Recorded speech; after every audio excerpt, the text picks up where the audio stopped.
Halo pejuang NIP, apakah kalian sudah siap untuk menghadapi tes SKD CPNS? Nah, selamat datang di Hello Neti Channel. Sekarang kita akan latihan 10 soal tes wawasan kebangsaan atau TWK yang merupakan salah satu komponen soal yang terdapat pada tes SKD CPNS. Nah, sekarang kita langsung aja yuk ke soal nomor 1. Perbedaan antara Pancasila dengan ideologi komunisme adalah: A. Pancasila melindungi HAM tanpa melupakan kewajiban asasi, sedangkan komunisme menjunjung HAM secara mutlak.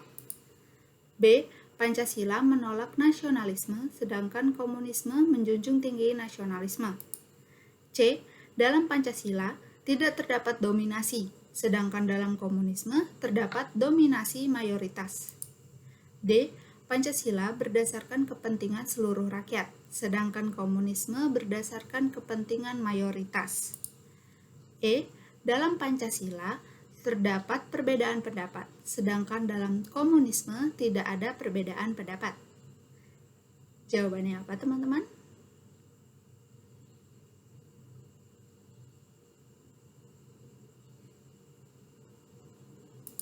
Ya, jawabannya adalah E. Dalam Pancasila terdapat perbedaan pendapat, sedangkan dalam komunisme tidak ada perbedaan pendapat. Pembahasannya adalah perbedaan Pancasila dengan ideologi komunisme yaitu: Pancasila melindungi HAM tanpa melupakan kewajiban asasi, sedangkan komunisme mengabaikan HAM. Pancasila menjunjung tinggi nasionalisme, sedangkan komunisme mengabaikan nasionalisme. Dalam Pancasila tidak terdapat dominasi, sedangkan dalam komunisme terdapat dominasi partai. Pancasila berdasarkan kepentingan seluruh rakyat, sedangkan komunisme berdasarkan kepentingan negara. Yang terakhir, dalam Pancasila terdapat perbedaan pendapat, sedangkan dalam komunisme tidak ada perbedaan pendapat. Lanjut ke soal nomor 2. Tidak membedakan suku, bangsa, dan agama dalam bernegara merupakan pengamalan nilai Pancasila sila ke A1, B2, C3, D4, E5.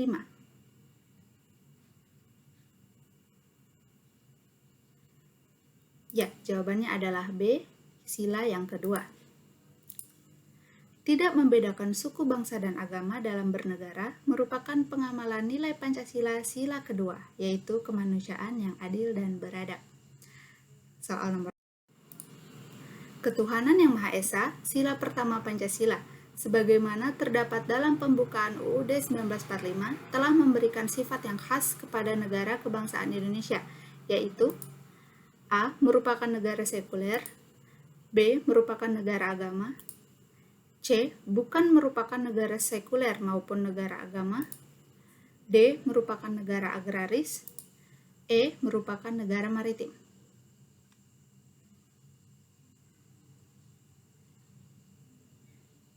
Ya, jawabannya adalah C. Bukan merupakan negara sekuler maupun negara agama. Pembahasannya, rumusan ketuhanan yang Maha Esa sebagaimana terdapat dalam pembukaan UUD 1945 memberikan sifat yang khas kepada negara kebangsaan Indonesia, yaitu bukan merupakan negara sekuler yang memisahkan antara agama dan negara. Demikian juga bukan merupakan negara agama, yaitu negara yang mendasarkan atas agama tertentu. Soal nomor 4. 3 tokoh yang berpidato dalam sidang BPUPKI tanggal 29 Mei sampai 1 Juni 1945 yaitu: A. Supomo, Soekarno, dan Hatta. B. Supomo, Soekarno, dan Muhammad Yamin. C. Soekarno, Muhammad Yamin, dan Hatta. D. Soekarno, Muhammad Yamin, dan Syahrir. E. Soekarno, Hatta, dan Ahmad Subarjo.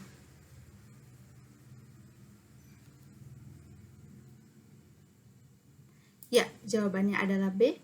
Supomo, Soekarno, dan Muhammad Yamin.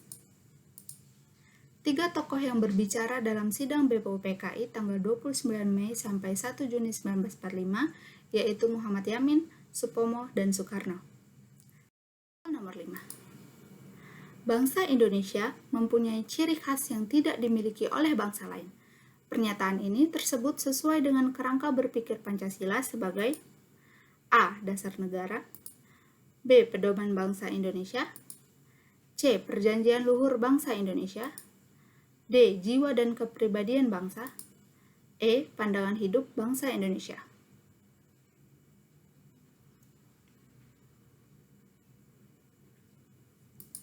Jawabannya adalah D. Jiwa dan kepribadian bangsa. Pancasila sebagai kepribadian bangsa Indonesia diwujudkan dalam sikap mental dan tingkah laku. Sikap mental dan tingkah laku mempunyai ciri khas, artinya dapat dibedakan dengan bangsa lain. Ciri khas inilah yang dimaksud dengan kepribadian. Pancasila lahir dari jiwa kepribadian bangsa Indonesia yang terkristalisasi nilai-nilai yang dimilikinya. Soal nomor 6, lembaga negara yang baru ada setelah amandemen UUD 1945 sebagai berikut, kecuali A. DPR, B. BPK, C. KPU, D. Mahkamah Konstitusi, E. DPD.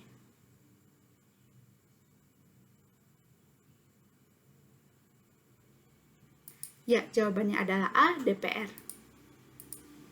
Setelah amandemen UUD 1945, terdapat beberapa lembaga negara yang baru, yaitu DPD, Mahkamah Konstitusi, Komisi Yudisial, dan KPU. Dan itu tidak termasuk DPR ya, teman-teman.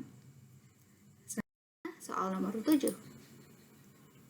Kedaulatan berada di tangan rakyat dan dilaksanakan menurut Undang-Undang Dasar termuat dalam pasal A. 1 ayat 2, B. 1 ayat 3, C. 4 ayat 1, D. 17 ayat 1, dan E. 20 ayat 1.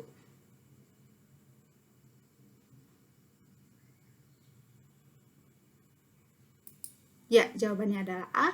Pasal 1 ayat 2. Dalam sistem pemerintahan Indonesia, kedaulatan berada di tangan rakyat dan dilaksanakan menurut UUD 1945 pasal 1 ayat 2. Soal selanjutnya nomor 8. Produk bersama antara DPR dan Presiden untuk melaksanakan UUD 1945 dan ketetapan MPR adalah A. Undang-Undang, B. UUD 1945, C. Ketetapan MPR, D. Peraturan daerah, E. Peraturan pemerintah.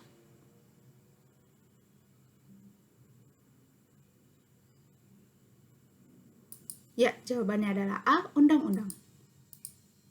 Produk bersama antara DPR dan Presiden untuk melaksanakan UUD 1945 dan ketetapan MPR adalah undang-undang. Menurut UUD 1945, pasal 24 ayat 1 dan 2, Mahkamah Konstitusi memiliki wewenang sebagai berikut, kecuali A. Menguji undang-undang terhadap UUD 1945, B. Memutuskan pembubaran partai politik, C. Memutuskan sengketa kewenangan lembaga negara yang kewenangannya tidak diberi oleh UUD, D. Memutuskan perselisihan tentang hasil pemilu, E. Memberikan putusan atas pendapat DPR bahwa presiden atau wakil presiden diduga telah melakukan pelanggaran hukum.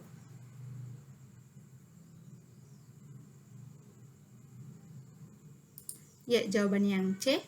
Memutuskan sengketa kewenangan lembaga negara yang kewenangannya tidak diberi oleh UUD. Mahkamah Konstitusi merupakan salah satu lembaga negara yang melakukan kekuasaan kehakiman yang merdeka untuk menyelenggarakan peradilan guna menegakkan hukum dan keadilan. Menurut UUD 1945 pasal 24 ayat 1 dan 2, Mahkamah Konstitusi memiliki wewenang sebagai berikut. Yang pertama yaitu menguji undang-undang terhadap UUD 1945, memutuskan sengketa kewenangan lembaga negara yang kewenangannya diberi oleh UUD 1945, memutuskan pembubaran partai politik, memutuskan perselisihan tentang hasil pemilu, dan yang terakhir memberikan putusan atas pendapat DPR bahwa presiden atau wakil presiden diduga telah melakukan pelanggaran hukum. Oke, soal yang terakhir. Lembaga-lembaga independen yang dasar pembentukannya diatur dalam UUD 1945 adalah sebagai berikut, kecuali A. Komnas HAM, B. KPU, C. TNI dan Polri, D. Bank Indonesia, E. Kejaksaan Agung.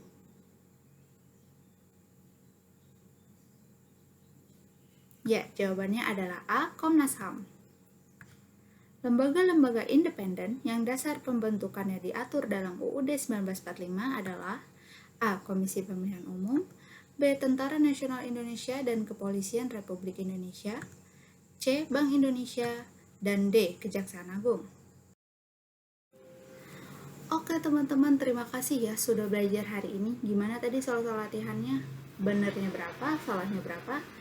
Ya, apapun itu tetap semangat ya, tetap berjuang, tetap belajar, tetap berusaha, dan jangan lupa berdoa nih.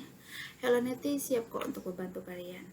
Oh iya, aku saranin kalian untuk ulang video ini satu kali lagi supaya soal-soal yang kita bahas tadi itu bisa nyangkut di otak kalian dan kalian bisa lebih paham mengenai soal-soal TWK, dan siapa tahu nanti ada soal yang masuk pada saat kalian tes CPNS nanti. Oh iya, kalau kalian gak keberatan, aku minta tolong kalian untuk subscribe channel ini supaya channel ini bisa tumbuh dan bermanfaat untuk semua orang. Dan jangan lupa kalian like jika kalian suka video ini. Dan kalian juga bisa komen nih kalau kalian punya request soal apa yang perlu aku bahas. Dan ataupun kalian punya saran nih untuk channel ini supaya channel ini bisa lebih baik lagi. Dan kalaupun kalian punya kritik pun gak apa-apa, sampaikan saja. Dan makasih kalian sudah menyaksikan video ini, dan thanks for watching and see you on my next video. Terima kasih.